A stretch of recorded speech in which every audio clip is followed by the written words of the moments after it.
Hello friends, इस channel पर आपको बिहार बोर्ड के जितने भी गेस्ट पेपर्स हैं सभी के मटेरियल्स प्रोवाइड किए जाएंगे। आप प्लीज़ चैनल को सब्सक्राइब करें और वीडियो को ज़्यादा से ज़्यादा लाइक और शेयर करें।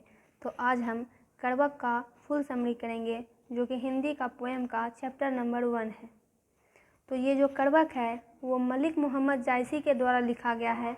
इनसे संबंधित हम कुछ विशेष बातों को जानेंगे जो कि एग्ज़ाम में पूछे जाते हैं। मलिक मोहम्मद जायसी का जन्म 15वीं शती उत्तरार्ध अनुमानतः 1492 में माना जाता है। अनुमानतः है, कोई कंफर्म डेट नहीं है कि ये इतने में ही इनका जन्म हुआ था। निधन यानी मृत्यु तो 1548, ये भी अनुमानतः है। निवास स्थान ये रहते कहाँ थे तो जायस कब्र अमेठी उत्तर प्रदेश में। इनके पिता का नाम मलिक शेख ममरेज था। इनके गुरु कौन थे? सूफी संत शेख मुहिदी और सैयद अशरफ जहांगीर। इनकी वृत्ति क्या थी, आदत क्या थी? तो आरंभ में जायस में रहते हुए ये किसानी करते थे। बाद में पूरे जीवन फ़कीरी में और बचपन में ही अनाथ हो गए थे। साधुओं फ़कीरों के साथ भटकते हुए इनका बचपन बीता था। इनका व्यक्तित्व क्या था? तो चेचक के कारण ये रूपहीन हो गए थे और बाईं आँख तथा कान से वंचित थे। ये मृदुभाषी थे, मनस्वी थे और स्वभाव से संत थे। इनकी कृतियाँ क्या क्या है, यानी इन्होंने कौन कौन सी रचनाएं लिखी हैं? तो पहले है पद्मावत, फिर अखरावट, आखिरी कलाम, चित्ररेखा। क्वेश्चन में पूछा जाता है, इन सभी कृतियों में से कोई एक कृति दे दी जाती है और पूछा जाता है कि ये कृति किनकी है। कहरानामा, मसला या मसलानामा, मसलानामा की खंडित प्रति प्राप्ति हुई है। इसके अतिरिक्त इन्होंने चंपावत, होलीनामा, इतरावत ये सभी कृतियाँ लिखी हैं। तो दोस्तों, आप उन सब का पूरा स्क्रीनशॉट ले सकते हैं और उसको कॉपी में लिख के याद कर सकते हैं। ये जो यहाँ पे दिया गया है कड़वक, ये पद्मावत से, ये जो दोनों कड़वक यहाँ पे कवि द्वारा दिए गए हैं ये पद्मावत से लिए गए हैं। पद्मावत से क्रमशः ये प्रारंभिक छंद से और अंतिम छंद से लिए गए हैं।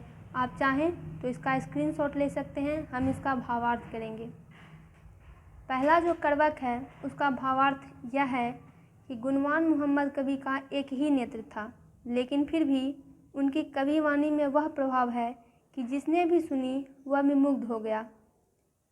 जिस प्रकार विधाता ने संसार में सदोष किंतु प्रभायुक्त चंद्रमा को बनाया है, उसी प्रकार जायसी जी की कीर्ति उज्ज्वल थी, किंतु उनमें अंग भंग दोष था। जायसी जी समदर्शी थे, क्योंकि उन्होंने संसार को सदैव एक ही आँख से देखा, क्योंकि उनकी एक आँख नहीं थी। उनका वह नेत्र अन्य मनुष्यों के नेत्रों से उसी प्रकार अपेक्षाकृत तेज युक्त था। जिस प्रकार की तारागण के बीच में उदित हुआ शुक्र तारा, जब तक आम्र फल में डाव काला धब्बा नहीं होता तब तक वह मधुर सौरभ से सुवासित नहीं होता।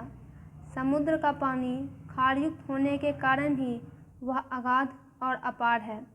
सारे सुमेरु पर्वत के स्वर्णमय होने का एकमात्र यही कारण है कि वह शिव त्रिशूल द्वारा नष्ट किया गया, जिसके स्पर्श से वह सोने का हो गया।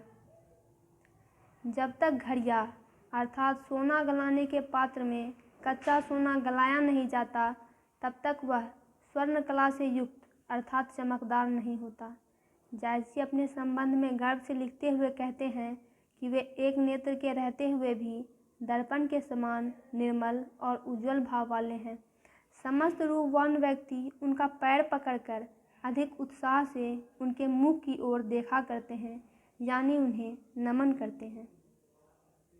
यह है दूसरा कड़वक। आप चाहे तो इसका भी स्क्रीनशॉट ले सकते हैं, क्योंकि इन्हीं सब कड़वक में से एक लाइन दे दी जाती है और पूछा जाता है कि यह किस कविता से लिया गया है।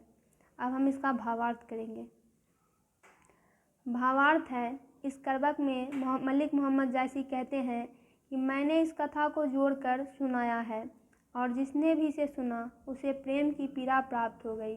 इस कविता को मैंने रक्त की लेई लगाकर जोड़ा है, यानी खून की गोंद और गाढ़ी प्रीति को आंसुओं से भिगो कर गीली किया है। मैंने यह विचार करके कविता का निर्माण किया है कि यह शायद मेरे मरने के बाद संसार में मेरी यादगार के रूप में रहे। वह राजा रत्नसेन और अब कहाँ है वह सुआ जिसने राजा रत्नसेन के मन में ऐसी बुद्धि उत्पन्न की। कहाँ है सुल्तान अलाउद्दीन और कहाँ है वह राघव चेतन जिसने अलाउद्दीन के सामने पद्मावती का रूप वर्णन किया। कहाँ है वो लावण्यमती ललना रानी पद्मावती। कोई भी संसार में नहीं रहा, केवल उनकी कहानी बाकी बची है। धन्य वही है जिसकी कीर्ति और प्रतिष्ठा स्थिर है। पुष्प के रूप में उसका शरीर भले ही नष्ट हो जाए, परंतु उसकी कीर्ति रूपी सुगंध नष्ट नहीं होती। संसार में ऐसे कितने हैं जिन्होंने अपनी कीर्ति बेची न हो, और ऐसे कितने हैं जिन्होंने कीर्ति मोल न ली हो। जो इस कहानी को पढ़ेगा 2 शब्दों में हमें याद करेगा। तो यहाँ पे कवि कहना चाहते हैं कि एक दिन वह भी नहीं रहेगा, पर उसकी कीर्ति सुगंध की तरह पीछे रह जाएगी।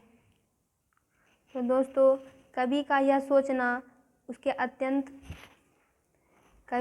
सोचना अत्यंत सार्थक और बहुमूल्य है। तो दोस्तों, कड़वक का पूरा समरी कंप्लीट हुआ। आप इस पूरे का स्क्रीनशॉट ले सकते हैं और इसको कॉपी में नोट करके याद कर सकते हैं। एग्ज़ाम में आपको इससे ज़रूर मदद मिलेगी।